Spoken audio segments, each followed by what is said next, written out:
I'd like to acknowledge and celebrate the first Australians on whose traditional lands we meet and pay our respects to the elders of the Ngunnawal people, past and present. For those of you who have come off campus onto campus, welcome to the Australian National University. Before introducing our distinguished speaker for tonight's public lecture, I would like to make, as the Dean of the College of Arts and Social Sciences here at the Australian National University, a few introductory remarks regarding the motivation for hosting this lecture. This lecture is actually the culmination of a workshop that's been running this afternoon entitled Imminent Citizenships, Personhood and Identity Politics in the Informatics Age, organised by Dr. Gavin Smith and hosted by the Research School of Social Sciences and the School of Sociology. And the workshop was about exploring the notion of what is citizenship in an age of extensive surveillance. Our capacity both to survey our own bodily functions right through to surveillance of how institutions operate is an important issue that needs serious debate on how we regulate and respond to this phenomenon. The expanding capacity of governments, institutions, corporations, criminal and terrorist groups, just to name a few, to collate data on a massive scale on all aspects of our world and then to rapidly examine thousands upon thousands of data points has ramifications for us as individuals and as communities.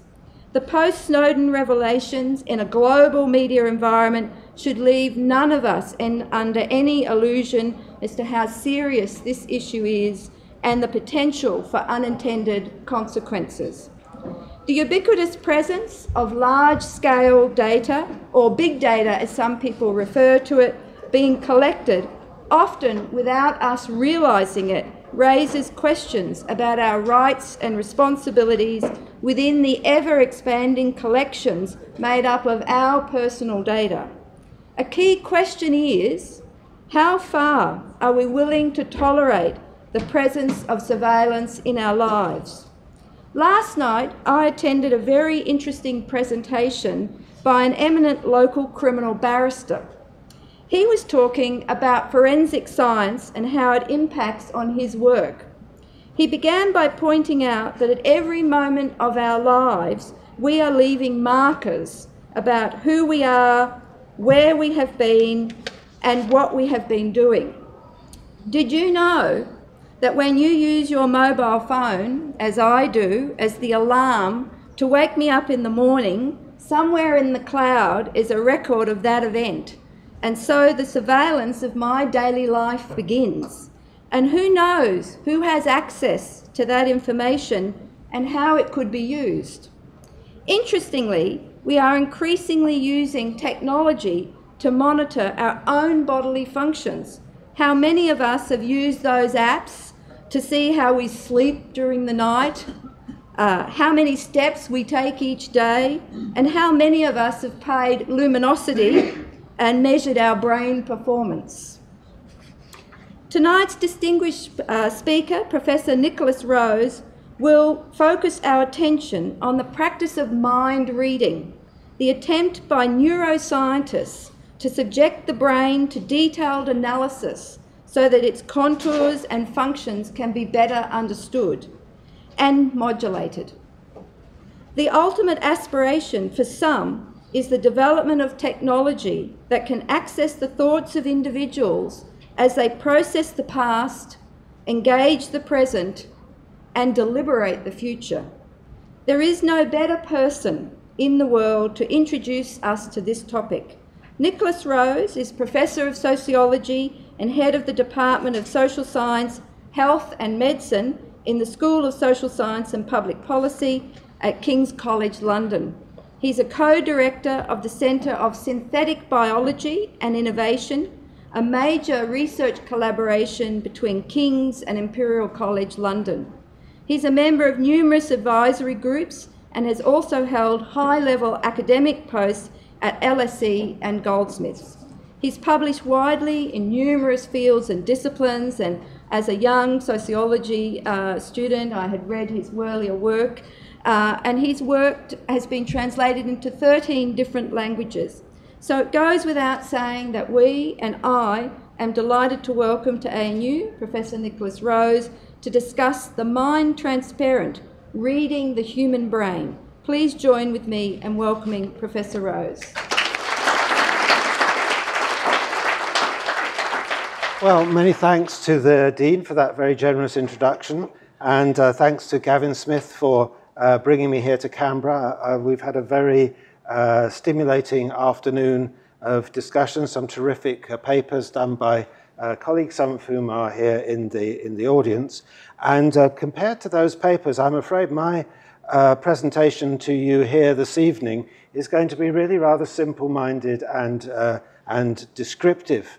To try and just outline to you some of the new technologies that are coming into existence, which have the objective of reading the mind through the human brain. So this work arises out of a question that's really the question that I've been focusing on for the last 3 decades, just one question. And that one question is the one I put up on the screen here. What kind of creatures do we think we are, us contemporary human beings? How have we come to think of ourselves in this way? And with what consequences for how we're governed and how we govern ourselves? In my earliest work, I traced that out in relation to the rise of the psychological sciences, to their role, social and political role, and to the ways in which they reshaped human subjectivity, opening up a deep psychological space within each individual, the space of the psyche or the space of the mind. In my more recent work, I studied the emergence of somatic conceptions of the human being, the way in which so much of our fate and our beliefs in what mobilizes us and what we must look after, now shaped around our somatic or corporeal existence. And in my most recent work, with Joël Abi-Reched, published in a book called Neuro, which I published a year or so ago, I've tried to outline the emergence of a belief that identifiable neurobiological processes underlie mental events, functions, and activities. To put it crudely and simply, the belief that mind is what brain does. And what's emerging here, I suggest, and I'm going to try and illustrate that through my talk this evening, is a new materialist ontology of the person. Now, our philosophers, and maybe there are some of our philosophers in the audience, place a great emphasis on the fact that despite the growing knowledge of the human brain and its processes, there remains an explanatory gap. It is impossible to understand the way in which these physical, chemical, electrical, magnetic transformations in the tissues of the brain give rise to thoughts, to beliefs, to intentions. But despite this explanatory gap, and despite the many critiques of neuroreductionism and the criticisms of philosophers that we're falsely attributing to the brain those things that we should only attribute to the person, something is happening. And it's not uninteresting. Not the belief that mind is brain, but as I say, the belief that mind is what brain does. A refusal of that Cartesian distinction between the flesh and the spirit, between the tissues and the thought, and perhaps, just perhaps, there's something that we might learn from that. The brain as a knowable molecular mechanism. Despite the challenges of complexity and emergence, we know a huge amount about each individual neuron, about the structure of its membranes, about its ion channels, etc. But what we're less able to do is to understand how those neurons work, if they're connected up into circuits, etc., etc., etc.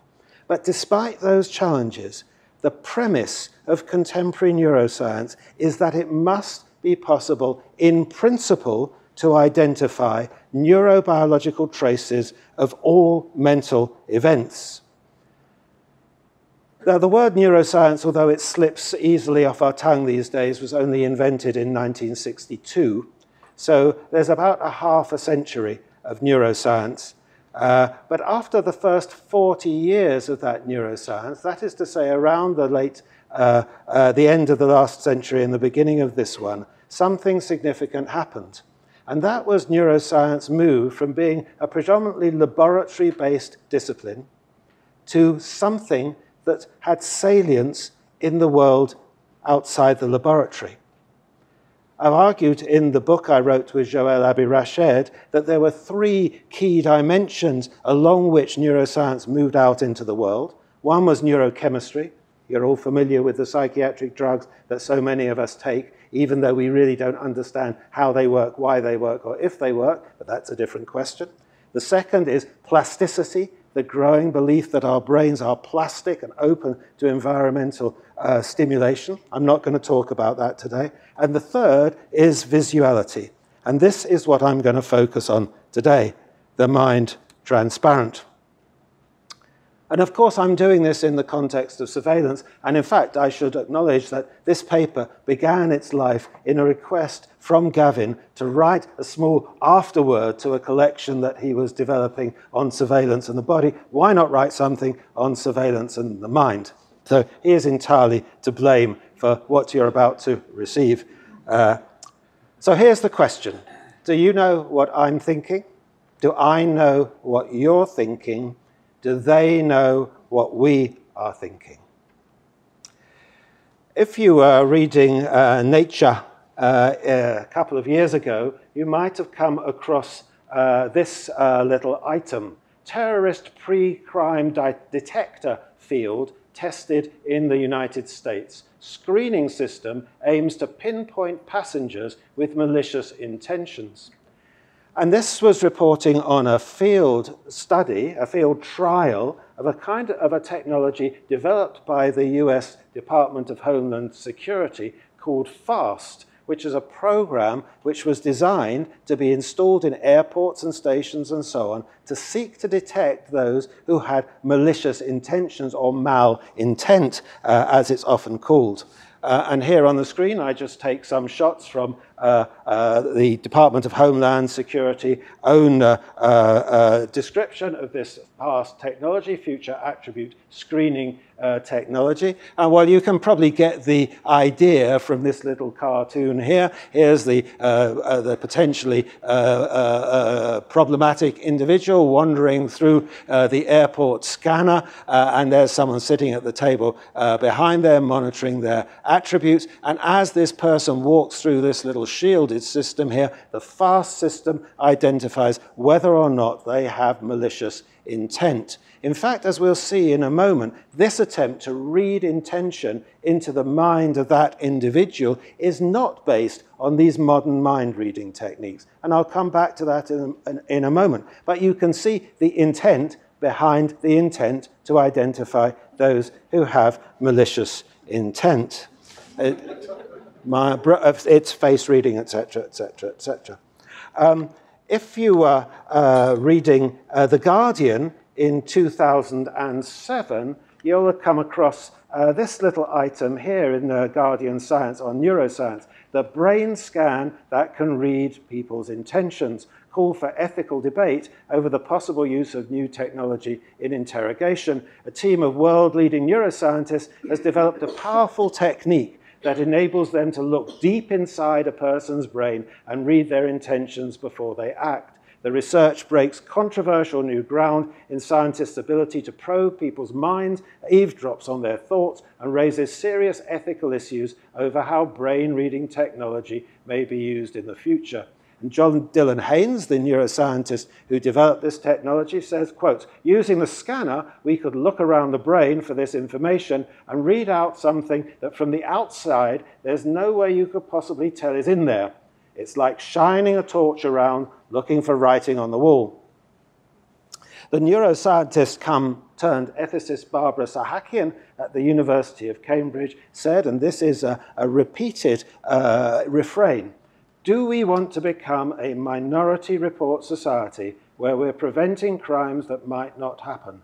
For some of these techniques, it's just a matter of time. And more recently, just this year, you might have read in the very same Guardian, Neuroscience, I built a brain decoder, reporting on the work of a neuroscientist called Jack Gallant, who can find out what you're looking at by decoding your thoughts. Now, of course, humans have always had their methods for reading the minds of others.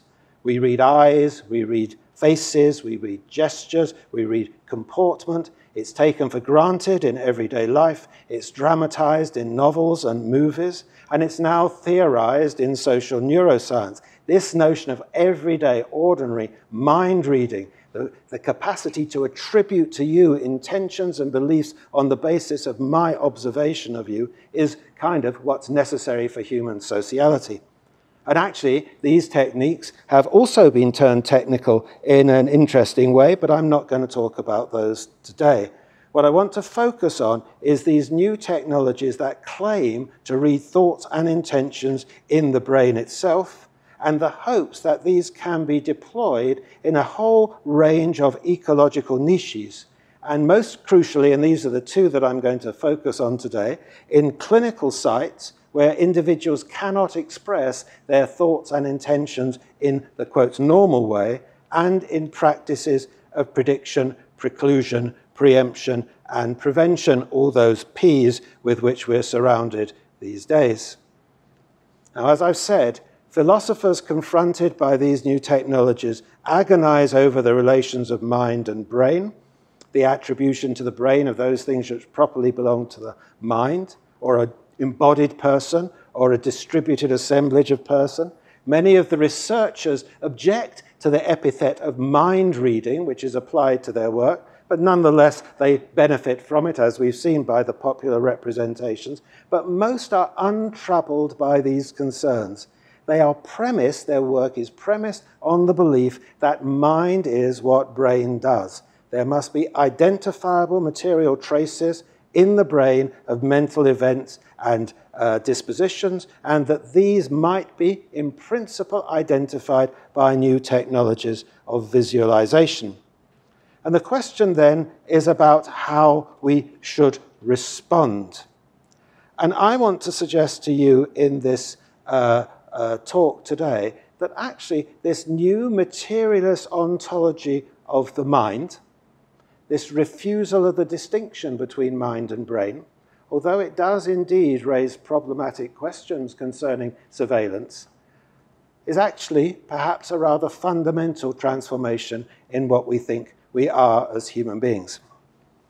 So here's the structure of the talk I'm going to give you.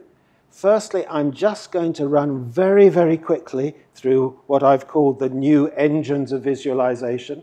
Those of you who are neuroscientists who know about this, please forgive me. This is really a very rapid Cook's tour, just to explain to those who don't know what's kind of going on. I then want to look at three particular areas: deception, intention, and thought identification. And I want to end by asking, so what? And towards the end, I'm going to show you, if the technology works, a few little videos, and if time permits. So please excuse me for, I've been traveling quite a lot over the last however many days or weeks or months it is, and too much time in airplanes, so my voice is going.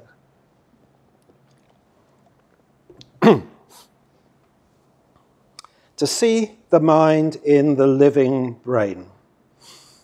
How do we see the mind in the living brain? We know about the invention of X-rays. We know about the belief that with the X-ray and all the techniques of visualization that followed it, the mind of the clinician could kind of wander around through the human tissues themselves. But the skull presented a pretty impenetrable obstacle to those X-ray technologies of visualization.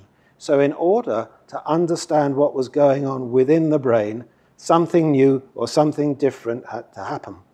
And what I'm going to show you very quickly in this little Cook's tour, as I said, is the move from visualizing structure to visualizing function to visualizing content, And those three are very different in their epistemological underpinnings. And I'm also just going to try and emphasize to you the crucial importance in many of these ways of thinking of localization, of the belief that functions were localized in particular areas of the brain. Because as we'll see later on when I get to it, those ideas about localization are absolutely crucial. All right, well, most of you, I think, will have heard of phrenology and the attempt to read human dispositions by feeling the bumps on the head associated with Gall and associated with Spurzheim, the attempt to induce the interior from feeling around the exterior. And phrenology has become a bit of a figure of fun.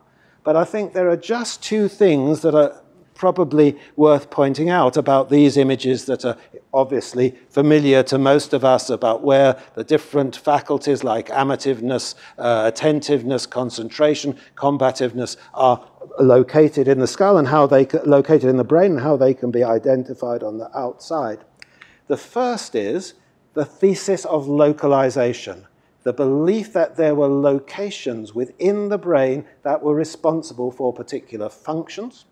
And secondly, and this probably gets rather short shrift in our ways of thinking about phrenology, the incredible risk that people like Gall took in proposing this argument. Gall was a materialist, he was an atheist, he was drummed out of his job, he was drummed out of his country, he was forced into exile because he argued the brain was where thought was, the brain was where the person was, the brain, not the soul, was what had to be examined. This thesis, whoops, that's not working, this thesis of localization was intensified, especially amongst German and French neurologists in the 19th century. These names, Wernicke, Broca, Flechsig, will be familiar to any student who studied basic biology, and certainly everyone who studied neuroscience, who argued through looking at lesions in particular areas of the brain, who argued that there were localizations of particular functions, as now memorized in Wernicke's area, in Broca's area, in Flechsig's area, these areas where if they're damaged by insult or injury or stroke, certain things fail to happen. Unable to speak, unable to understand speech, unable to form new thoughts, etc., etc., etc. Of course, the problem for Broca and Flechsig and Wernicke was simply this, that the only time they had access to the human brain was after the individual was dead, when they could take the brain out and they could look at what was going on in the brain, look at it in a rather gross kind of way, and they could try and correlate the lesion with the function that appeared to be disturbed. And the other problem that Broca and his colleagues had is that most of the brains they had available to them were the brains of people who died in lunatic asylums, or who died as paupers, or who died through execution. Hence, Broca was one of the key people who founded the delightfully named Society for Mutual Autopsy in France in the late 19th century, when beautifully studied by Jennifer Michael Hecht in this book called The End of the Soul. Intellectuals in Paris joined together and agreed one with another that when any of them died, they would give their brain for dissection by the others. Because, of course, if you only had the brains of criminals and lunatics and paupers to look at, you would not understand the way in which the refined nature of the human brain was manifested in its structure. There's many, many things that one can say about this. This led to a whole lot of arguments about brain measurement, the size of brains of people with different races, the bigger size of brains of women than men, the fact that many criminals seem to have very big brains, and was that because they'd been executed and something happened to their brain when they were executed? The argument that the shape of the brain, the wrinkles and curves on the outside of the brain, were somehow indicated the refinement of the intellect, that the more refined these shapes on the brain, whose names I've completely forgotten now, excuse me, I'm going a bit gaga, the more refined the intellect, again, that proved to be unhelpful. But the key thing, I think, that one wants to think that maybe goes beyond our amusement here is that Broca was an atheist and a materialist. That's why this book by Jennifer Michael Hecht is called The End of the Soul. The radical thesis that they put forward was that there was no soul, There was just brain. For that, they were vilified, and for that, their work was very highly criticized.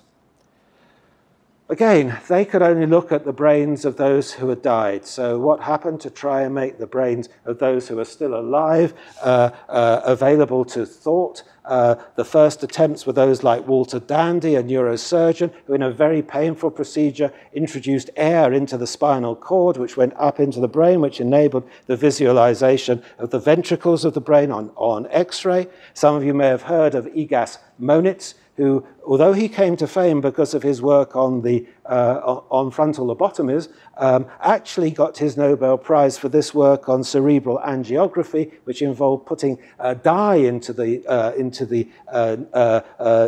blood vessels in the brain, which again enabled them to be visualized, which enabled one to identify where anomalies and tumors and so on and so forth were. Another very painful procedure. Yes, as I said, you'll probably have heard of Igas Monitz from his work on the frontal lobotomy. Again, the beginnings of a belief, or the development of a belief, that it was the brain itself that was at stake. Here, the brain itself that was at stake in psychiatric disorder. Some of you may have heard of the name of Wilder Penfield, who mapped out these wonderful pictures of the sensory areas on the cortex, which he did when he was opening the skull of people who had intractable epilepsy in order to ablate the areas that he thought were going to be the foci of that epilepsy. So again, the only way you could get into the skull was in these very exceptional cases.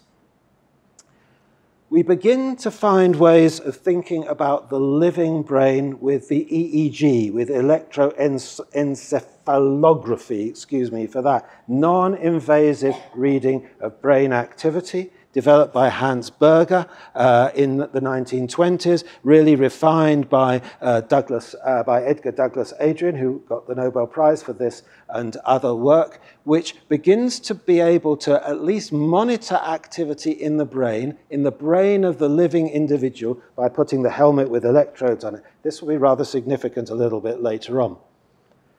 But perhaps the things that we most identify with contemporary visualizations of the brain are CTs and MRIs and PET and fMRIs.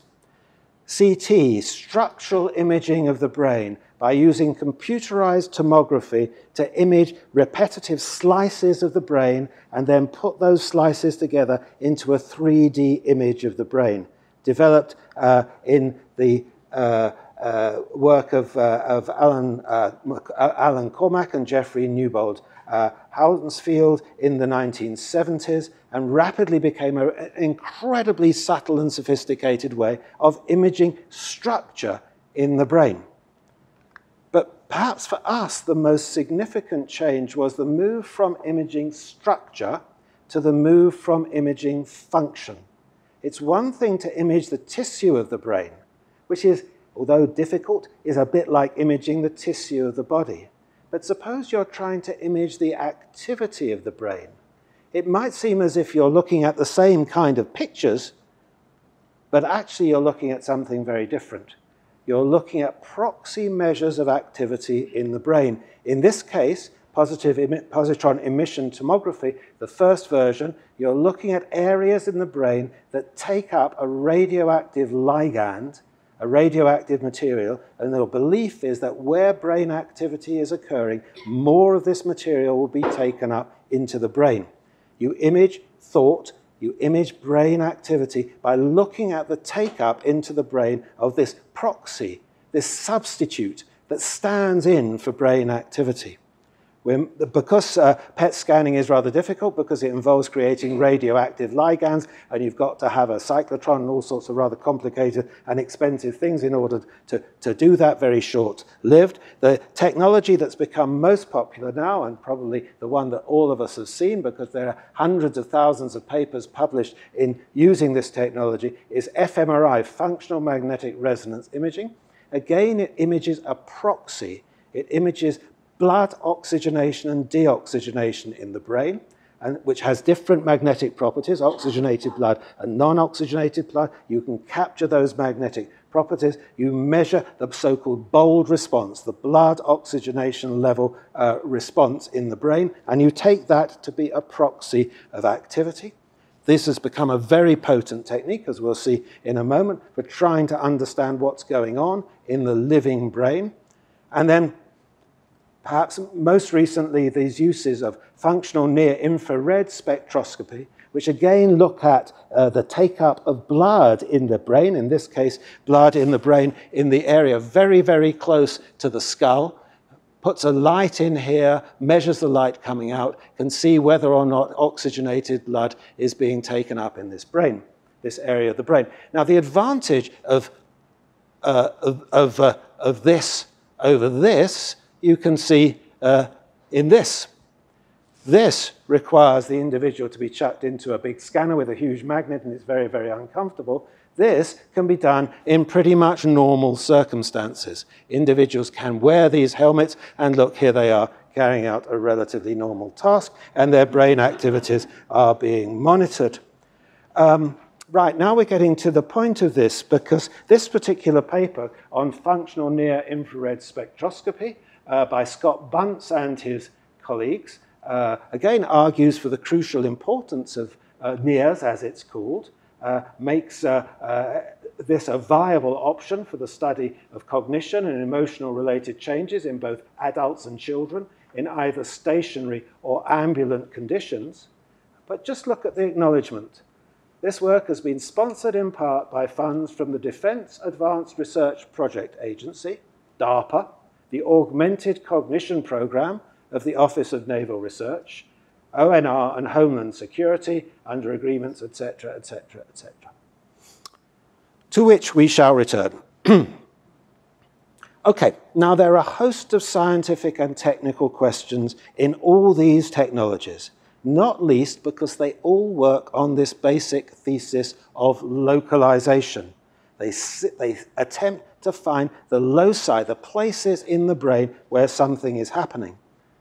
They're very crude because their resolution is very low. Hundreds of thousands of nerve cells and synapses are involved in every pixel or voxel of those images you see. They use proxy measures of activity like uptake of blood or uptake of a radioactive material, and in most cases they're done in highly artificial situations. But perhaps over and above all those things, there is this basic premise that mind is visible in the tissues of the brain.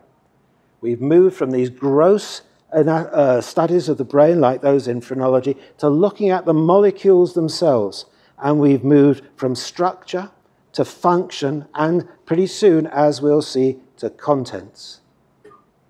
And what we're seeing taking shape here, as I'm arguing, is a new ontology, despite the criticisms of many philosophers and others, the belief that the technology, the visualization itself demonstrates beyond question that mind is what brain does, or rather, at the very least, that they're objective material correlates to everything that goes on in that mental space.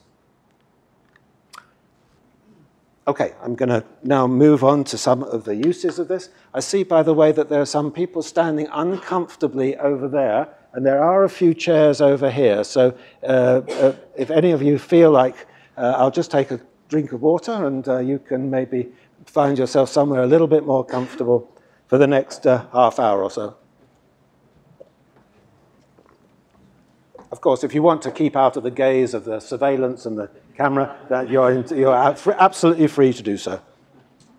Now, if you know about these technologies at all, and I guess many of you will, you'll probably have come mostly into contact with them in the area of deception or lie detection.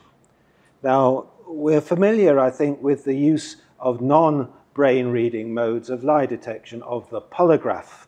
The polygraph, which, by the way, is not admissible in most courtroom situations, but is still used quite widely, detects whether or not someone is lying or telling the truth or claims to do so by measuring the galvanic skin response, by measuring the conductivity of the skin, then it looks at perspiration and things like that, which increase or decrease the conductivity of the skin. And there are various other technologies which we'll see in a moment which seem to do something the same.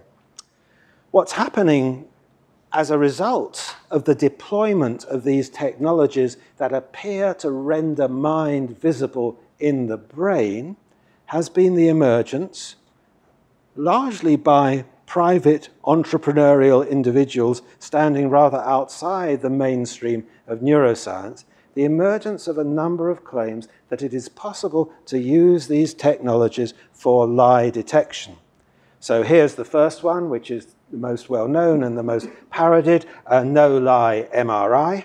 No-lie MRI, a new truth verification technology. No-lie MRI provides unbiased methods for the detection of deception and other information stored in the brain. As you might guess, the clue is in the title. It uses fMRI, it uses functional magnetic resonance imaging to image areas of the brain that are active when an individual is asked to carry out a certain task, or given a question, have you seen this, did you do that, have you seen this before, etc., etc. And claims is based on the claim that different areas of the brain are activated when the individual is lying and when the individual is telling the truth. I don't know how well you can see that, but you can probably see that what the claim is that when an individual is lying, these red areas, well, they would be red, wouldn't they, because red for danger, the coloration of the brain in fMRI is entirely conventional. It's entirely conventional that you color some things red and some things blue rather than green and orange or whatever it happens to be. So you can change all the images as you like, and you can, quote, dial up a defect by changing the color scheme, but that's by the by for the moment. And the blue areas light when the individual is telling the truth. Here is no-lie MRI, which bypasses conscious cognitive processing and measures the activity of the central nervous system rather than the peripheral nervous system, which is what the polygraph does. It goes straight to the brain. The brain, it is claimed, cannot lie. This is the other technology which is used in deception. This is the so-called P300 technology. This is a technology which you can possibly see. I don't know how well you can see that image there, but this lady here is wearing an EEG-type helmet, a helmet that picks up her brainwaves, and it is argued that when an individual recognizes something, this P300, a very specific brainwave, is activated at the moment of recognition. Have you seen this terrorist training camp before? Do you recognize this bomb-making manual? Have you seen this weapon before? Have you seen this crime scene before? If you've shown the picture and you have seen it before, or given the word and you've seen it before, the P300 wave is activated. So this is work done by Larry Farwell, who has a very ebullient website. Let's just call it that, an ebullient website. It's got a lot of information about Dr. Farwell and his history and his abilities. It claims that this technology has been accepted in the United States court system, although I don't actually think that claim is entirely true. It's provided highly accurate results in over 200 tests, including tests on FBI agents and tests sponsored by the CIA and the US Navy. And Farwell suggests that its uses include identifying terrorists, a memory of a training camp, reaction to a code word, bomb-making procedures, and so on. So it's not surprising that, as Melissa Littlefield has shown in her historical work on brain-based deception technologies, deception identification technologies, that much of this early work has been sponsored by the US security agencies, by the CIA, by Homeland Security, and that radically increased after 9/11. But as I said, these lie detection technologies, a bit like the polygraph, have not proved acceptable in the court system. Why? Because What is a lie? Is a deliberate falsehood a lie? Is an accidental falsehood a lie? Is a white lie a lie? Is a mistake a lie? All these fundamental questions about what it is to tell the truth are not actually evaded by these technologies that go straight to the brain.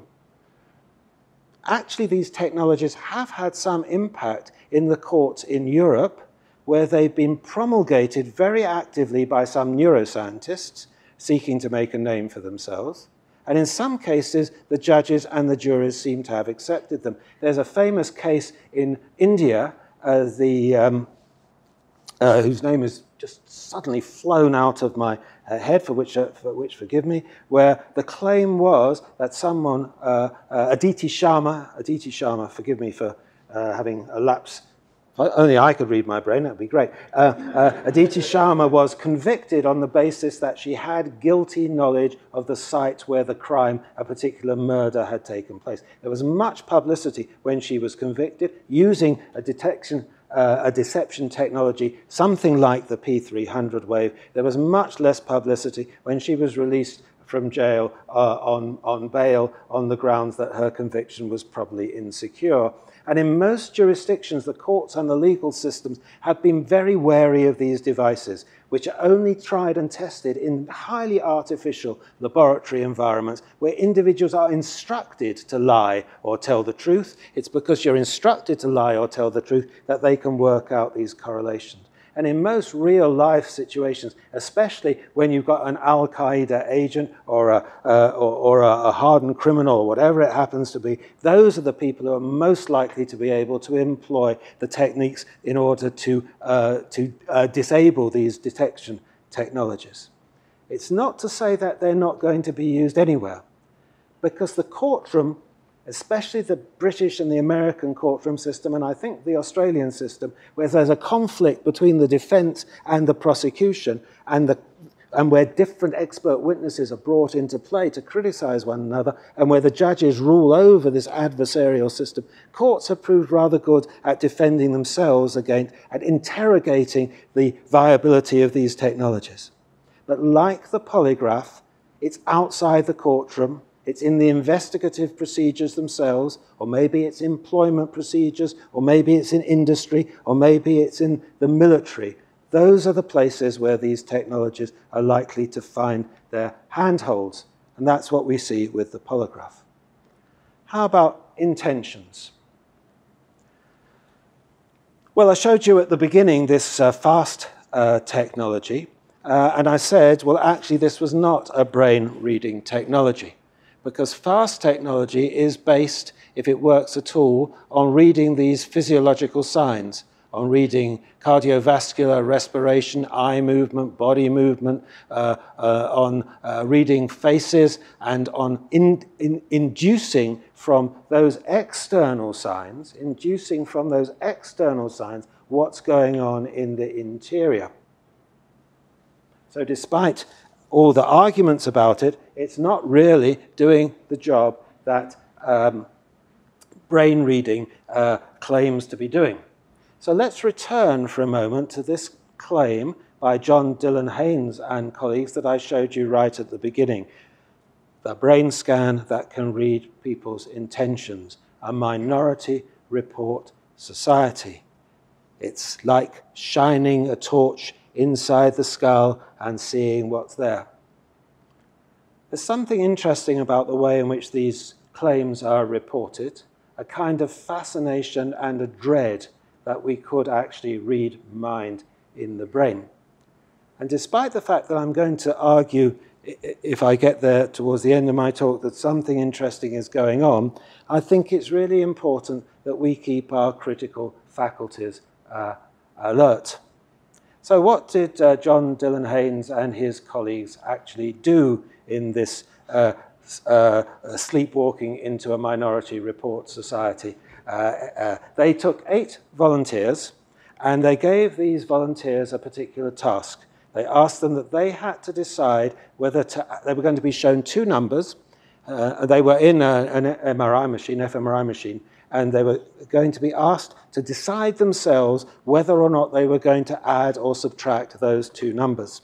They were scanned with an fMRI, which focused on the medial prefrontal cortex, and in 2/3 of the cases, after the experiment had taken place, researchers looked at the scans and they found that they could predict whether the subject would add or subtract on the basis of the brain region that was activated. 8 subjects instructed to add or subtract 2 numbers in a scanner in 2/3 of cases after the experiment, the researchers could predict it. Okay, so there are a lot of experiments on volition that look something like this.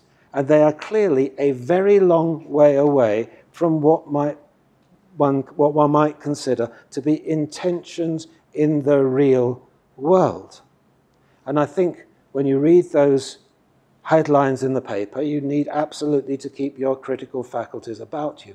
But nonetheless, something interesting is happening here.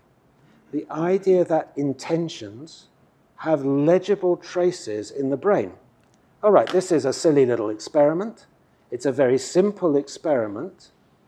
It's using a technology which, as I said, has many problems with it, using a very crude proxy for brain activity.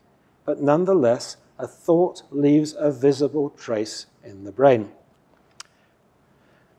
Those who do this work for a living, as it were, are quite hostile often to the idea of mind reading. They don't like that. They think that, well, of course, they profit from it because it gives good headlines, and universities can issue press releases which get a lot of publicity in the media.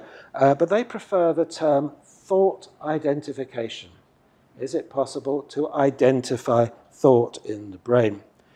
If you looked at the National Geographical magazine about 6 months ago, I actually saw this in my dentist's surgery. It's an introduction to a new science of the brain. So you might ask yourself why, in this introduction to a new science of the brain, you are seeing 64 pictures or something of Jennifer Aniston. Does your brain have a Jennifer Aniston neuron? Neurons in your brain adapt to particular recurring stimuli, which is why your head contains at least one specialized neuron that reacts specifically to images of Jennifer Aniston.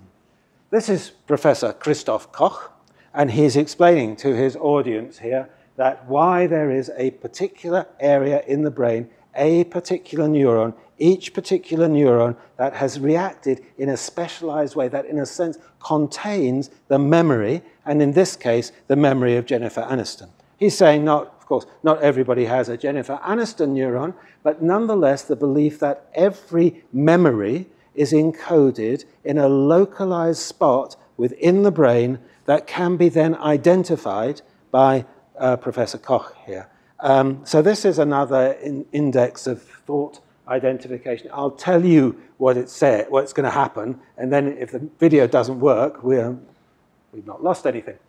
You can see what the video is going to be because there they are on the video. And this is a study which was done by Marcel Just and Tom Mitchell at Carnegie Mellon. And they did an experiment where they asked subjects to think about 10 objects, 5 of them tools like screwdriver and hammer, and 5 of them dwellings like igloo and castle. And they then recorded and analyzed the activity in the subject's brain for each. And this is what Marcel just said. The computer found the place in the brain where that person was thinking screwdriver. Screwdriver isn't one place in the brain, it's many places in the brain. When you think of a screwdriver, you think about how you hold it, how you twist it, what it looks like, what you use it for. Oh no, that was Stahl, sorry. Just explained, when we think screwdriver or igloo, for example, neurons start firing at various levels of intensity in different areas in the brain. And we found that we could identify which object they were thinking about from their brain activation patterns. We're identifying the thought that's occurring. It's incredible, just incredible, he added. Is it worth me trying this? Let's see. What's kind of interesting here is the fact that this is termed mind reading. It's called thought identification. It's for the first time in human history we're able to identify exactly what's going on in the brain when a person thinks a specific thought, not just when an area of the brain is activated because you're emotional or because you're fearful, but a specific thought, in this case, screwdriver or igloo. And it's the dean said right at the very beginning about the crucial power of data mining technologies. So this uses very powerful data mining technologies to begin to work through those masses and masses and masses of images in order to identify those thoughts. Here's another one. What the brain sees versus what the eye sees, mind's eye. So this was another experiment done by Jacques Galland, who I showed you right at the beginning, and Shinji Nishimoto. And they claimed to be able to reconstruct movies using only the results from brain imaging, using a modified version of the bold response. What they did was they showed people trailers of movies. They did the fMRI scan. They looked at the bold response that the individual had in specific areas of the brain, and they sought to reconstruct from those brain images exactly what the person was seeing. Well, it's not too great, really, is it? But nonetheless, isn't that kind of interesting? And what does that indicate to you about the materiality of the thought itself? Here's something else, mind-boggling. Science creates a computer that can decode your thoughts and put them into words. Researchers have demonstrated a striking method to reconstruct words based on the brain waves of patients thinking of those words. So here is a case where individuals were given a number of words. I don't think you'll be able to read this. As it happens, these were individuals who were undergoing brain surgery. They had a number of electrodes implanted into their brain. They were given a number of words, and they listened to the individual speaking those words. A computer program analyzed how those were being processed in the brain, and afterwards, the computer process was capable of reproducing the word that the individual had heard, or some of the words that the individuals had heard, from brain activity itself. 15 people, 256 electrodes, only 47 words, but nonetheless something which is not uninteresting, it seems to me. And of course here, although we've been talking a lot about the security implications, here this first application of this technology is not for the security implications, it's for understanding what might be going on in the brains of individuals who are in persistent vegetative states. That is to say, individuals who clinicians cannot identify as having consciousness. And in this work, much publicized by Adrian Owen and his group, it became possible to identify consciousness in a small number of patients who were in those persistent vegetative states. As you can see, they used brain imaging technologies here in order to read the brain. What did they do? They said to these patients, right, if the answer to the question I'm going to ask you is yes, think of yourself as walking through your house. If the answer to the question I'm going to give you is no, think of yourself as playing a game of tennis. These activate very different areas of the brain, the spatial and the whatever people do when they play tennis, tennis imagery, kind of indicated there. And then they would ask, in particular, this particular patient, Scott, are you in pain? If you're in pain, activate one area. If you're not in pain, activate another area. And lo and behold, they were able for the first time to communicate with this patient in persistent vegetative state. Okay. Again, the activity of the brain itself seems to be sufficient to answer a question. Thought seems to be inscribed in the tissues of the brain itself. Caused major ethical issues, actually, for the patients' families who suddenly now believe that their loved one on a life support machine has consciousness. It exacerbates the ethical choices that they have to make. For the clinicians who can no longer rely on the normal technologies that they have in order to see whether there's consciousness. and for all those around who have to decide whether patients in a persistent vegetative state are to be kept on life support machines. It's not easy. It requires this very complicated technology, and it's not possible for all patients to be able to do it. But nonetheless, it's kind of interesting. Now, those examples that I've shown you, demonstrate, I think, very clearly the dual use capacities of these technologies. On the one hand, in clinical situations, in situations of patients with persistent vegetative state, or in situations where patients have spinal cord injuries and they're unable to move their limbs, harnessing the intentions and thought in the brain itself seems to have, although not unproblematic, very significant very significant clinical advances. And yet, on the other hand, if we go back to the other uses of these, we can see that they have major security interests. So let's just go back to DARPA.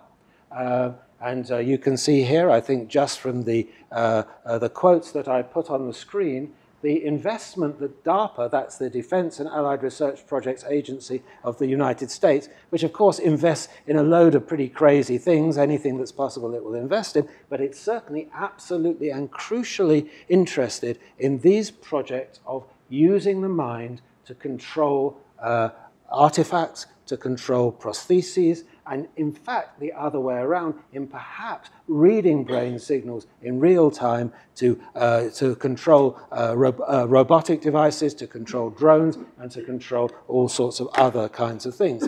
Now, I just want to pause for this just before I get to my conclusion on this little bit of this slide down here.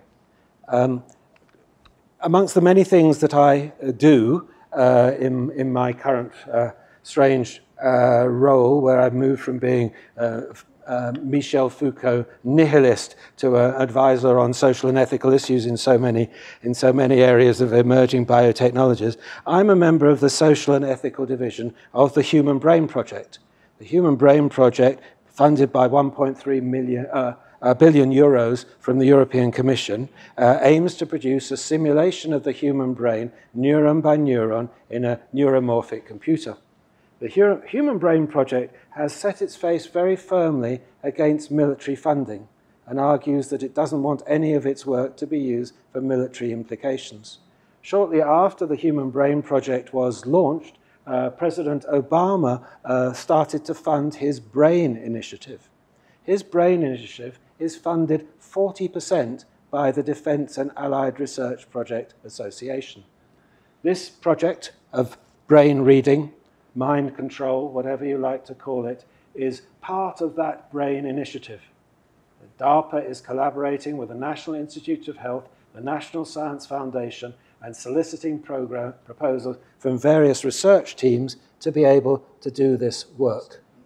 So there are just some of the images that you'll get from DARPA. This is a brain reading technology on a particular cockroach. This one here is attempts to identify and strengthen brain resistance to sleep deprivation. This one here is using monkey implants to move a joystick just by thinking. So these are some of the projects that are currently being funded by DARPA. So what? To just conclude, is this mind reading? Well, many object to the term, but these are indeed technologies for identifying, accessing, and using mental events, specific thoughts, specific mental objects, specific intentions. Clearly, these developments are in their infancy, but something is happening. They are not innocent.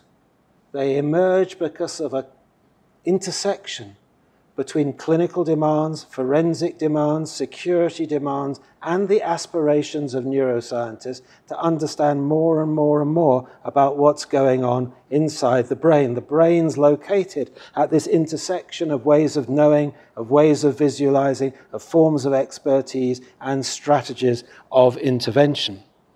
Certainly these technologies are dual-use technologies. And that raises an ethical conundrum for us, because the more, for instance, that we develop these technologies for looking into the minds of patients in persistent vegetative states, the more they will be able to be used in military and security contexts. Nonetheless, I think that something, as I said right at the beginning, which is not unimportant is happening here. These technologies are both premised on and they claim to demonstrate a certain materialism, beyond dualism, that mind is what brain does. A new way of thinking about what goes on inside the person. Beyond the objection of the philosophers, it seems that the technology itself is shaping the way in which we're coming to understand human beings. Of course, these are highly individualistic technologies. The brain alone, not the brain in the body, not the brain in relation to others' brains, not brains in the world. These thoughts, these intentions, these beliefs, these lies seem to exist in the isolated brain in a vat. And maybe that's one area where we'll want to direct a certain cynicism, skepticism, and criticism towards the claims that are being made. Nonetheless, since I've gone on far too long already, I'll just close by saying something is happening here.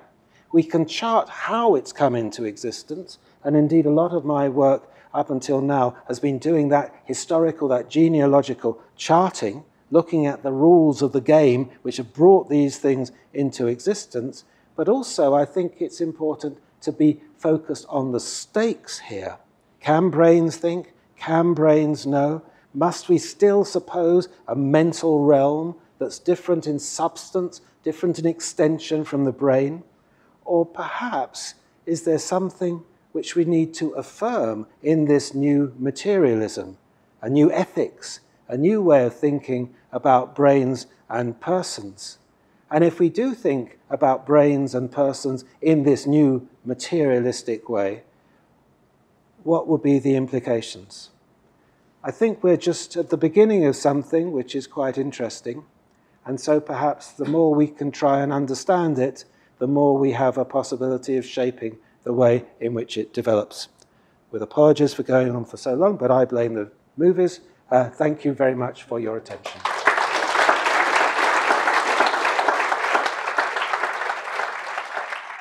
Thank you very much, Nicholas. Even though we've gone over time, I hope you'll take a couple of questions. Oh, absolutely, yeah. So would anyone like to ask a question? I really enjoyed that. I just wanted to ask, I mean, I guess it was a question you were raising at the end there, the sort of what are the implications? And I like the fact that you went from, so I guess you seem to have a precise historical genealogy going on, but then you were also raising an issue around states. There was a more ontological kind of question there about the new materialism. And I guess just returning to the starting questions that you raised about, you know, what kind of being do we consider ourselves as humans? How have we come to consider ourselves as that kind of being, and with what consequences? And I just wondered if you could say anything more about the implications, not so much of the uses of these technologies, but what it says about us as human beings. So, for example, you know, I'm thinking, you know, someone like Joseph Stiegler would say, well, what it says to us is that we're always already technological, we're always defined by that. And yet, science, I think, sort of uses it as evidence of our mastery in some sense. So I just, yeah.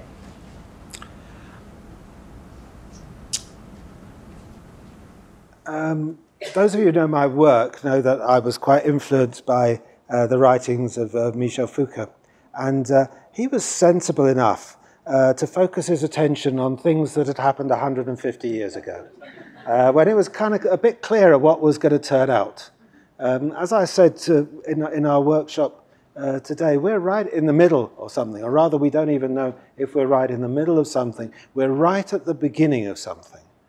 Right at the beginning of something. When I started doing this work on the neurosciences, my view was that neuroscience was already displacing psychological understandings of human beings. And in fact, you find that's not the case. What's happening is that neuroscience is beginning to provide an account, or what is argued to be an adequate account, of the neurobiological underpinnings of those things that we think of as psychological. those neurobiological underpinnings seem in a way to respond to that criticism of the sciences that they lack objectivity because of the supposed objectivity of the forms of visualization. Although if we had much longer, we could talk about the way in which that objectivity is highly artfully produced. So I think something is happening here. It's certainly not that we are seen as puppets of our brains. It's certainly not that we are fated by our brains, fated to a certain destiny by our brains. As I said right at the very beginning when I was talking about these three pathways, another crucial thing that is happening in neuroscience is the recognition that the brain is perhaps the most modifiable organ of the whole body, that the brain develops from the moment of conception. Even if not before that, you are what your mother ate and all that kind of thing, in a kind of constant transaction with its milieu, with its internal milieu, with the body, with the guts, with the muscles, with the sensorium, and with the world outside, and with other brains and cultural artifacts and so on. So, contrary to those who argue that neuroreductionism was going to lead to a complete kind of elimination of those kinds of hopeful ideas, actually these ideas about the brain in the world and the brain as modified in the world are beginning to reshape not only what we think about our biology, but also what we think about ourselves. So I wish I had a better answer to your question. At the end of about 6 years' work, Joël Abi-Rached and I at least could pose the question, but I don't think we were able to answer it. So maybe come back in 150 years and I'll be able to answer it. Excuse me. I'd like to maybe pick up a bit on that question and say, I have seen a glimpse of the future that relates to this. And I want to take you back to your governing the soul. And what I do professionally is around the area of emotional competencies. And so what I've seen that came out of what you're writing in Governing the Soul was this change that's starting to occur in workplaces where the idea that emotional competency is now so critical that, and because it has such a, you can now put a dollar amount attached to it in organisations. So you start to see a future that where people who have some degree of emotional competency are able to get good jobs. And then you start to say, well, how do I get good emotional competency? And you start to see the rise of the coaching industry.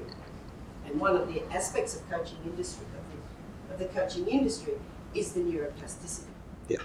So, I mean, neuroplasticity has become a way of reframing a whole series of other interventions. Actually, they just, in a sense, it's just a translation of the hopes that of psychological transformation into neurobiological transformation. And if you look on the internet, you don't have to look very far. You see all these harness neuroplasticity for personal growth, harness neuroplasticity for increasing your intellect. Parents should work on their children to use the capacities of their plastic brain, etc., etc., etc. What's happening here, to quote the title of a book whose author I can't currently remember, is a kind of move from soul to brain. But not a fatalistic move, the belief that all those things you could do in the soul, you can now do on the brain. I've been interested, I had a research student who did work on emotional abuse, which has become, certainly in the UK, one of the leading reasons why children are taken away from their parents, not physical or sexual abuse, but emotional abuse. Then the argument arises, emotional abuse can be demonstrated by brain scans. You can actually see in the brain of the child the physical marks of emotional abuse. Also, you see a big argument in the UK at the moment about the consequences of early childhood deprivation on the brain, showing apparently objectively, here is the brain of a child who's been stimulated adequately by its parent, here is the brain of a child who hasn't. So something is happening here. Often one wants to be very critical of the way in which those images are deployed, but nonetheless, over and above all those criticisms, one is beginning to see the brain playing a crucial part in all sorts of social and political explanations. and reciprocally, as it were, neuroscientists aspiring to that capacity or to that status of experts in management of childhood, in management of a whole series of affairs that used to be the province of the psychologists. This is kind of remarkable, as I say. Neuroscience got its name in 1962. For the first 40 years, it was a matter of the laboratory. So something happened really rather quickly around the turn of the millennium, in which neuroscience suddenly moved out into the world, in those areas that you're talking about and a whole lot of others. Compared to earlier forms of brain imaging, which often compared different types of people, I was struck by how the technologies that you showed us were quite universalizing when they talk about human brain, and they seem to suggest that we're all sort of alike in some sense. So I wonder whether you think, given that more traditional forms of categories of types of people, like gender and race and so forth, whether they're becoming less salient, and especially in the sort of surveillance field? A short answer to that question is no. But to really answer that question, you need to back up a bit and say quite a lot about how these images are produced. And that would take too long, but I'll just say it as quickly as I can. Okay, so when you see these images of a brain scan or whatever, the implication is that you are seeing the pattern of activity in the actual structure of the brain of the person who is being scanned. That, unfortunately, is almost always a mistake. What happens is that you take a readout of activation in voxels in a three-dimensional space, in a box. Okay? Your head's in the scanner, the voxels are in a three-dimensional space in a box. They don't actually know what the structure is of your brain, if your brain is in the scanner. So what they do is they warp or they shape these images onto a standard brain space in a standard brain atlas. And the standard brain atlas is a kind of average of the configuration of the normal brain, or a normal brain that was cut up and dissected ages and ages ago, seems to identify where the parietal lobes are, where the amygdala are, where the hypothalamus is, and so on and so forth. Okay, now those standard atlases are being disputed. In Japan, there is an argument that there should be a different atlas for the Japanese brain. There are arguments that these brain atlases, which were developed many years ago now, are completely inadequate to the new technologies. One of the aspirations of the Human Brain Project is indeed to create a new brain atlas. So this idea that there is a single standard brain is, in a sense, a temporary holding place. On the other hand, it's a holding place that is built very deep into the technologies that are a part of these brain scanners. In the words of Bruno Latour, there's an awful lot that's black boxed, especially in the way in which the algorithms are developed to process the voxels into something like the image that you see in front of you. That could be a much longer explanation. But what there are now are increasing attempts to look at the brains, to do scans of the brains of people in China, people in Japan, people in India, to begin to demarcate and differentiate and so on and so on and so forth. And let the brain speak for itself. You know, the argument is that we don't have to impose our own classificatory systems. The brain will tell us what classifications are pertinent. So there's a huge, not a huge, that's an overestimation. There's a lot of rather interesting work to be done to look at the ways in which these images are being developed, the assumptions that are in them, and the way in which they're being deployed, and also to look at the way in which contemporary neuroscience is transforming them. But as I said, we're in the middle of something. We can be critical, we can be skeptical, we can subject a lot of these arguments to critique. We can show quite convincingly that the hype and the claims of the scientists are not justified by the experiments that they've done. All that is important work to be done. We mustn't lose our critical faculties. But we shouldn't, it seems to me, throw the baby out with the bathwater and be so defensive against these new ways of thinking about ourselves that are coming into existence. We should perhaps see if there's something interesting in this new materialist ontology of the human. And for those who want to have a kind of authoritative guru in order to challenge the dualism, if you read some of the work of Gilles Deleuze on the brain, you will see exactly an attempt to move away from that Cartesian dualism which differentiates between the brain and thought, and argues about the radical potential of recognizing that brain and mental activity are not two separate realms, but they're two aspects of exactly the same substance. And on that very long answer to your question, non-answer to your question, I'll stop. Thank you.